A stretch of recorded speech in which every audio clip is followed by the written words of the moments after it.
What's up, guys? Today we are doing a bit of a different video. We are going to be talking about how I would try to fix PFLator. There's been a lot of stuff going around. This big long tweet thread by Patricio Pitbull, about what's been going on since PFL bought Bellator.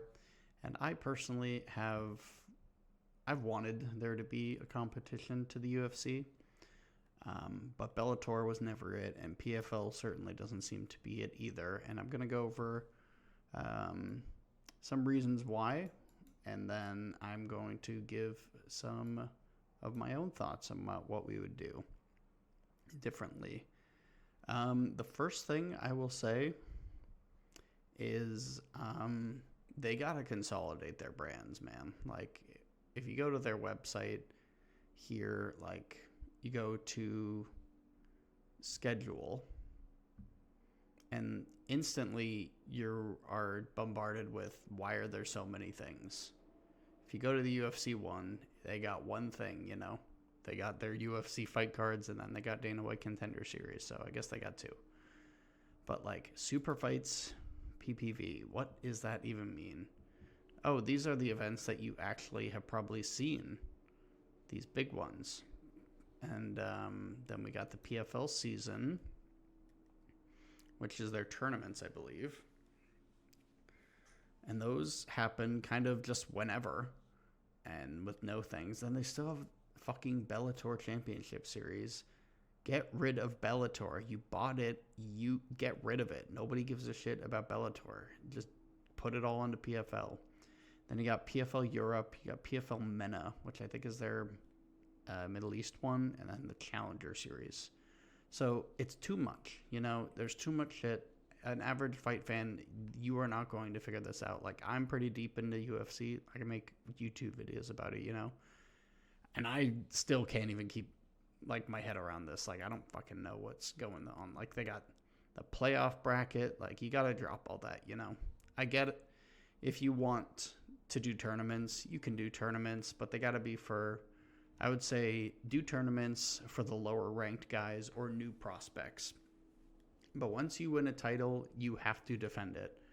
Like, I don't even know who the champions in PFL are. And I don't even know if they have champions, you know, because like it's a standing. So like if you won last year, like Impa Kasanganay did, like I guess he's the champion, but he doesn't defend his belt, I don't think. Like, I think his fights are 3 rounds until the final, and it's like, what the fuck is going on? And then you got all these Bellator guys over that aren't fighting in the tournament, so they're just sitting on ice, and it's like, well, what's the point of getting them if you're not going to do it? And then arguably their biggest homegrown star is Cedric Doumbé, and he hasn't even fought in the USA. It's like, nobody's seen this guy fight. Like, unless you live in Europe, like, you've never seen this guy fight, and he's like their like supposedly their cash cow, I guess. Like, I don't know, like, but like, who, like, why isn't this guy fighting in the USA? I get it, like, he's French and he's a star in France, but like, use that to your advantage, you know? Like, you've got a star established, and that's been the thing that they've had problems with. That's what Bellator had problems with, is they couldn't make a star. But it's like, well, you have one like lined up here, Cedric Doumbé, former kickboxer, but like, he's not fighting in the USA, and even when he does fight in Europe, I don't know about it. And then I just see on Reddit the next day, like, oh, his fight ended because he had a splinter in his foot. And it's like, well, it would have been cool to see that fight, you know. But that's one thing. So first things first, you got to consolidate these brands. We can't be doing super fights, PFL season, Bellator Championship Series, PFL Europe, PFL MENA, and the Challenger Series. You got to just do one. It'll probably save you some money too, because you can trim the roster, you know. And the next thing I'm going to say is, you're doing 24 events. You're doing 2 events every month for the whole year. And you're going to places that the UFC doesn't really go to. So if you look at, this is actually a pretty cool thing on the ESPN website, I believe it's on. You can look at the UFC schedule. And if you look at the schedule for this year, 2024, out of all the events, there have been 31 that have been in Las Vegas, Nevada. Most of those coming at the Apex, but there have been 31. It says 32 up here, but it's recognizing Denver because I just put in NV for Nevada. So count that one out. So 31 events have gone on in Nevada, and most of them are at the Apex. 27 of them at the Apex.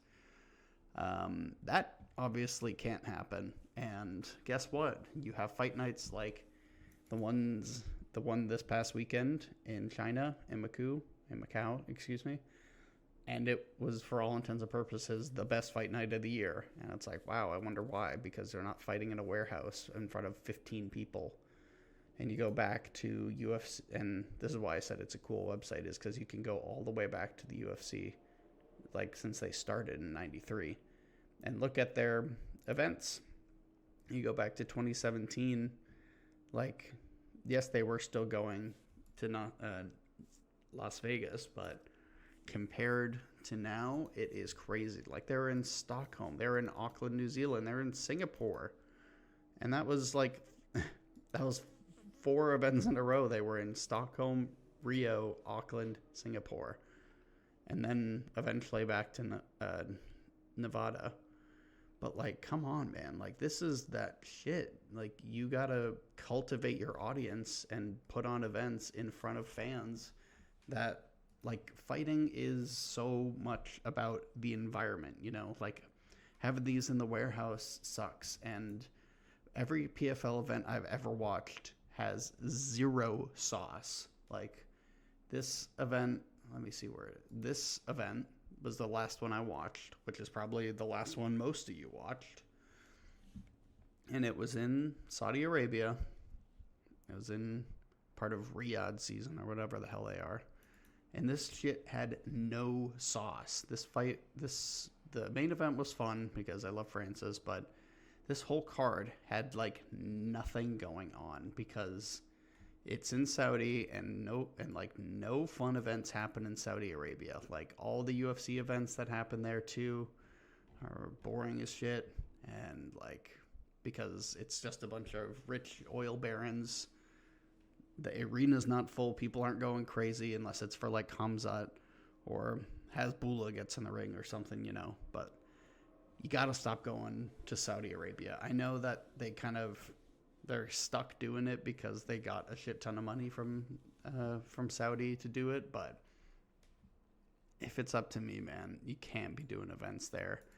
Or if you do, like, you have to bring something else. You know, the crowd ain't gonna bring it. But when you go to places like China and then or Singapore or anywhere like in the UK, and you don't make them fight at 3 in the fucking morning, then that's that shit, you know. So on here, I got different places that I think they should go. I kind of tried to organize them by when I think it would make sense, but I'm not terribly familiar with when is a good time and what different events and stuff go on in these different places around the world, you know. I don't know if there's any like big festivals going on that you could kind of piggyback off of, you know. Like, I think you gotta ride those waves, the things that the cities and these places already do, and then just add yourself onto it. The big one that I know is you gotta do a New Year's Eve card in Tokyo. That's that shit, dude. That's that sauce. That's what I'm talking about. You got to have some sauce on these things. You got to do a 4th of July card in Texas, dude.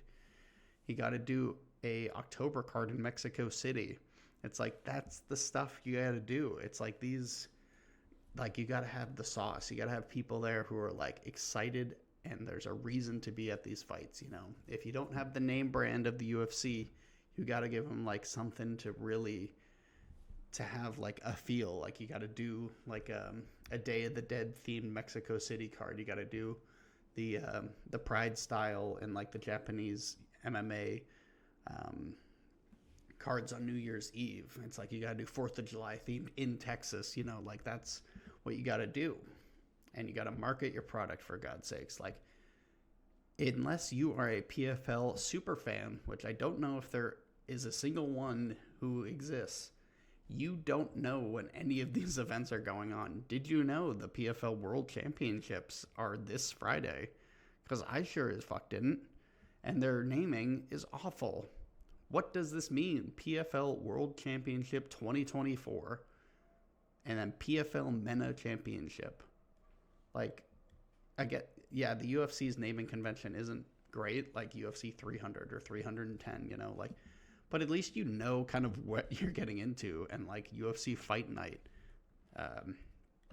like Allen versus Craig, or Cyril Gane versus Sergey Spivak, you know, like you know what you're getting into. But like with these events, it's like, what the fuck does this mean? PFL Super Fights, Battle of the Giants, Brace for Impact. That's like old school UFC, which isn't what I'm saying to go back to, but you gotta like get a naming convention, and I think once they consolidate their brand, that will make it better. But God, like, how are you even supposed to search for this stuff? Like like you just you throw darts at a board of like sports and fighting terminology, and you'll probably make one of these cards like PFL World Championship Undisputed Fights. It's like, okay, thanks. That gives me no information. And I think you can't be trying to chase the UFC. Don't just try to be a knockoff UFC. Like, that's so cheap, and that's why I was kind of saying about don't chase old UFC talent, you know. And PFL hasn't really done that. The only thing they've done is like take guys who were in the UFC but didn't work out and taken them, which I think is fine. But don't do the Bellator thing, man. Don't sign Fedor. Don't sign Chael Sonnen. Don't sign Rampage Jackson. And sure as hell don't make them fight each other. It's like, goddamn, man. And then kind of along with that, because another thing they do UFC-wise is they have poached a lot of their broadcast talent, if you want to call it talent. I think you got to get a whole new team, because like I said, when I watched that PFL event, that it was so boring, and the commentary was terrible. And like, I will criticize, and I do criticize, and I will continue to criticize the UFC's like commentary, because I think Joe Rogan is bad now. I think DC sucks now. Like, and John Anik is kind of whatever, but they have some good people. Like, you got Laura Sanko, you got then they obviously got like their sideline reporter, if you will, like Megan O'Leary is solid, and then Bisping can be kind of whatever. I think he's got more energy than DC. What's his name? Dominic Cruz is, I know he's kind of divisive, because he's still very much trying to be like an active fighter in his commentary. But I think when he just kind of sits down and talks about fights and breaks down fights, I think it can be entertaining. And there's plenty of people online who talk about fights who are smart and are witty, and like they care about the sport, you know. I could name a couple of my favorite ones. But like the point being is that there are guys and there are people who can fight, like talk about fights without being like Joe Rogan's like, oh my God, he just got hit by a spinning back kick and he got like barely touched by a low kick. You know, he's just fucking stupid and he's always on something, you know, and I don't know. I'm sick of Joe Rogan. I'm sick of DC. DC doesn't watch a lick of tape, and then he acts like he's the smart one. And it's like, dude, you're just a UFC puppet. So get a guy like, I know this would never happen, but get Jack Slack in there. Get Jack Slack as your main analyst, and we'll all be good to go. I know that would never happen, but going on to things else that would never happen, because I don't even know if this works anymore, but I'm going to go with it because they did one within the past 10 years when the UFC and One Championship traded Ben Askren for Demetrius Johnson. I'm saying fuck it. Let's do some trades. First one, Usman Nurmagomedov. You're gone.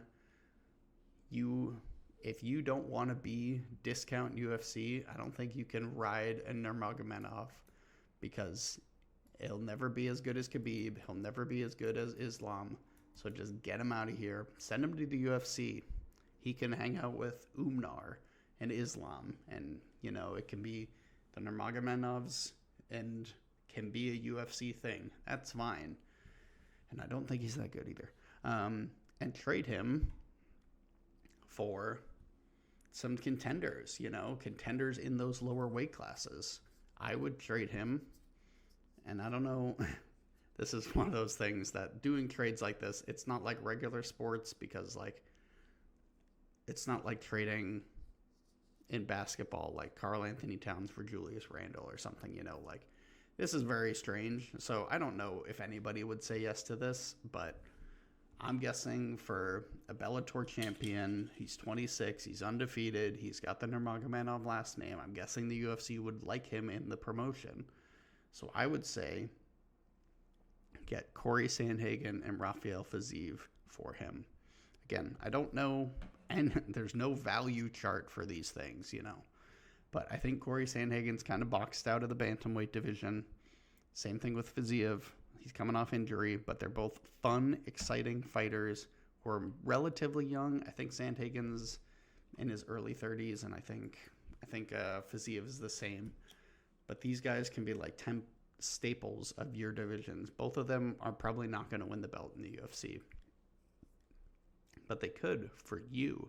And I think that would be very entertaining, and I think it would be a very good trade-off as opposed to Usman, who is just a decision merchant, and I don't think he's very fun to watch. I don't think anybody really cares about him unless you are like a Dagestani smudger, So and then we got a couple more trades to talk about. These are getting some old guys out of the division. I did not realize how old Ryan Bader was, so I'm taking him off my list, because there's no way, even in a world where nobody does a trade like this, nobody trades, but there's no way that would ever happen. So, but guys like Ryan Bader, guys like Corey Anderson, it's time to move on from them. And if you can get back some fun prospects, like if you can get back like a Jalen Turner, I would love to see in PFL. I'd love to see Jalen Turner, or if you can get somebody else like I had written down Peyton Talbot, but I think he's too valuable. Again, this is so weird to talk about trades in this way in fighting, but if you can get back guys like that, like these fun fighters that we've seen have fun fights in the UFC, if you can get them back for established guys who really aren't going to help you, if you can get those back, that's what I think you should be doing. And focus on the higher skilled weight divisions. If you look at the different tournaments they do for PFL, I mean, this year they're doing for men, they're doing featherweight, heavyweight, light heavyweight, lightweight, welterweight, and women's flyweight. That's a pretty bad lineup, I would say. Bantamweight has got to be in there. You got to focus on the higher skill divisions. Like, there are way more guys who are good fighters at 145 than there are at 205. So you can have heavyweights, because those are big money makers. Like, big name heavyweights do make you money. I get that. But there are a lot of, even look at the bottom of the UFC heavyweight rankings, the division is thin, and that's at the premium. So if you aren't the premium, your division is going to be really bad. So don't even bother like focusing on the heavyweight division. Like you got to focus on bantamweight, featherweight, lightweight, welterweight. That should be your money makers, because the UFC can't hold all of these guys, like there are so many prospects coming up in those weight classes that's where your money should be made. And then then use heavyweight or lighter weights to like add some flair. Like have your Francis Ngannou. He's big. He's a big name. He's good for you guys, right? You want him in there, but don't run a season tournament for heavyweight. It's like, come on, dude. Like who gives a shit about any of these heavyweights like Tim Johnson, Oleg Popov, and like, why is Thiago Santos in there too? Like, come on, dude. Like, what are we doing with this? Like, you got to focus on the young or the lower weight division, like get these heavyweight tournaments out of here. And while we're on the topic of the roster, but yeah, that is kind of my my opinion on what they should be doing to fix PFLator. And it starts by stop calling it PFLator. I know they don't actually call it that, but the fact that they still have Bellator on their goddamn website is like, dude, you bought Bellator. That doesn't mean you have to keep it going. It's like, if anything, that's more incentive to kill it. So that's what I would say. Consolidate on your brand. Focus on the higher skilled weight classes, 120, 135 to 170. Make your own stars. Don't sign old UFC fighters, which PFL has been good about doing. But if you have Bellator still on the website, that's their whole thing was signing old UFC fighters. So it doesn't give me confidence. Get new, like, creative teams in there. Like, get events that have the sauce. Have events in places that are fun with lively crowds. Go to places the UFC has not gone, because all the UFC does now is go to Vegas and that's it. So go to places they don't go and put on a banging show. Have like a 8 to 10 fight card. Like, just have great fights, and then have your champions defend their belts like regular fight promotions, do a tournament for the young guys or the new prospects, whatever. But once you are a bona fide contender, you are match made accordingly. You fight contenders until you get to the belt, and if you win the belt, then you fight contenders until you lose the belt, So, and then market your product. People got to know when your events are if you want to buy them, Go to fun places. Like, if you're telling me, like, if this UFC Maku card was not, like, was in the Apex, that we wouldn't see a bunch more decisions, like, the energy in the crowd makes a difference. And so that's what I would say. And, I want there to be competition. UFC has been pretty stagnant the past year and a half, ever since COVID, since they got in the Apex.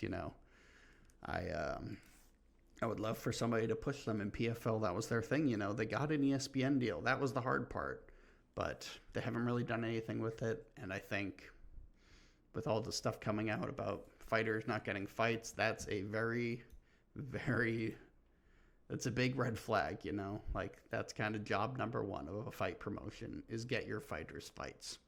So let me know what you think about this video. A bit different, a bit more rambly than I kind of meant it to be. I was hoping it to be a little bit shorter, but I guess I realize now doing videos is that they will always run long. So let me know what you think in the comments below, and I will be back later this week with another video. See you later. Peace.